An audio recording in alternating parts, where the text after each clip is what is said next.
لما بنقول كلمة حديد بيجي ببالنا على طول الكباري اللي بتتبني والعمارات اللي بتوصل للسماء والمشاريع الضخمة في كل حتة في مصر، لكن ورا كل ده في صناعة تانية مهمة جدا أغلبنا ما يعرفهاش، وهي صناعة البلت. إيه هو البلت ده؟ واللي الحكومة المصرية بتدفع مليارات علشان 8 شركات بس تنتجه محليا. النهاردة هنعرف سر الصفقة الضخمة دي وليه الخطوة دي ممكن تغير خريطة صناعة الحديد في مصر كلها، فخليك متابع معانا الفيديو ده للآخر.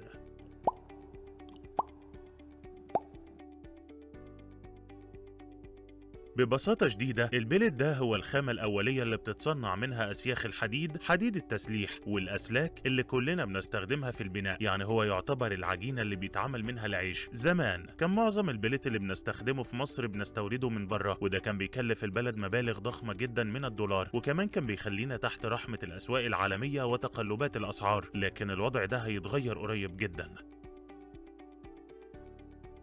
مؤخرا الحكومة المصرية أعلنت إنها وافقت على منح 8 شركات مصرية رخص جديدة لإنتاج البلت محليا. التراخيص دي هتضيف طاقة إنتاجية ضخمة جدا تصل ل 3.7 مليون طن سنويا. تخيل معايا حجم الإنجاز ده. الشركات دي هتدفع رسوم تراخيص بتوصل لحوالي 7.5 مليار جنيه، وده رقم بيبين حجم المشروع وقيمة القطاع. من ضمن الشركات اللي فازت بالرخص دي في شركات عملاقة زي عتاقة للصلب اللي خدت رخصة ب1.5 مليون طن، والعشري للصلب اللي خدت رخصة ب1,000,000 طن لوحدهم، ده غير 6 شركات تانية كل واحدة منهم خدت رخصة ب200,000 طن زي بيانكو تشاينا ومصر ستيل وغيرهم.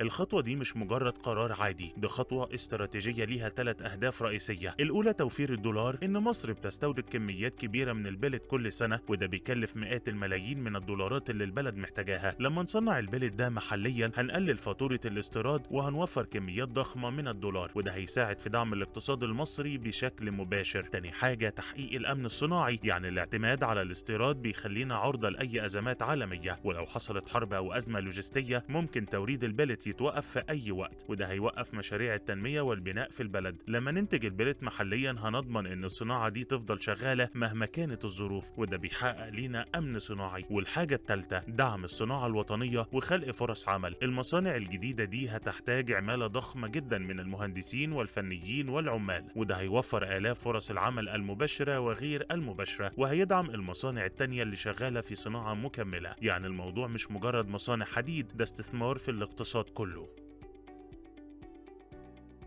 طبعا أي مشروع ضخم بيكون ليه تحديات. صناعة الحديد بتحتاج كمية كبيرة جدا من الطاقة سواء كهرباء أو غاز طبيعي، فالتحدي هنا هو توفير الطاقة اللازمة للمصانع دي. كمان السؤال اللي بيطرح نفسه هو المواد الخام اللي هيتصنع منها البلت زي خردة الحديد، هل هنقدر نوفرها محليا ولا هنفضل نستوردها؟ الخطوة دي بتأكد إن الحكومة المصرية ماشية في طريق واضح، وهو الاعتماد على الصناعة المحلية وتقليل الاستيراد، وهي خطوة جريئة بتراهن على قدرة الشركات المصرية على الإنتاج بكفاءة. يا ترى الخطوة دي هتخلي مصر من أكبر منتجي الحديد في المنطقة وتحل أزمة الدولار؟